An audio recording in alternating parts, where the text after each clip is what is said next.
არ შედის მმართველი პარტიის ინტერესებში, რომ დამოუკიდებელი აზროვნების და ანალიტიკის შესაძლებლობების მქონე ადამიანები იყვნენ ამ სისტემის შიგნით, აკვირდებოდნენ პროცესებს და მონაწილეობას იღებდნენ ამ პროცესებში.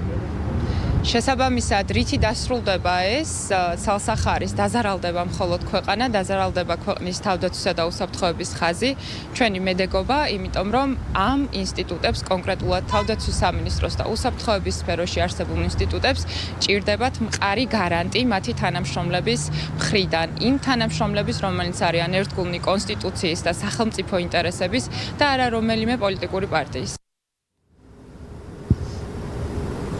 თავდაცვის სპეციალისტების შეფასებით, ახლა ქართული ოცნება ცდილობს ეს აპოლიტიკური ოწყება დაიქვემდებაროს და ერთ კონკრეტულ პარტიას, ამ შემთხვევაში ქართულ ოცნებას ექვემდებარებოდეს და მისი პოლიტიკა გაატაროს. ისინი ამბობენ, რომ სამწუხაროა თუ ამ რეორგანიზაციის შედეგად ძალიან გამოცდილი ადამიანები დატოვებენ ამ უწყებას, ის ადამიანები, რომლებიც წლების განმავლობაში სწორედ ქმნიდნენ თავდაცვის პოლიტიკას, ასევე მათი თქმით ძალიან ცუდი იქნება თუ მასშტაბურად მოხდება ასეთი კვალიფიციური კადრების გადინება, ვინაიდან საბოლოო ჯამში ეს ცუდად დაისახება როგორც თავდაცვის უწყებაზე, ასევე ზოგადად ქვეყანაზე და ძალიან ბევრი წელი დაჭირდება და ძალიან დიდი თანხა იმისათვის, რომ ასეთი კადრები, ახალი კადრები მიიყვანონ და მოძებნონ და გამოზარდონ და დაასაქმონ თავდაცვის სამინისტროში.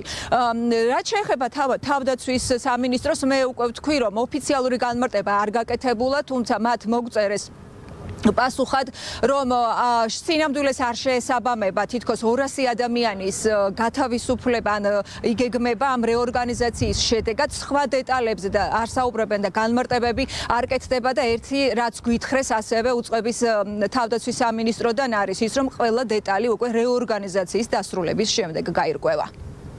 მადლობა ნინო.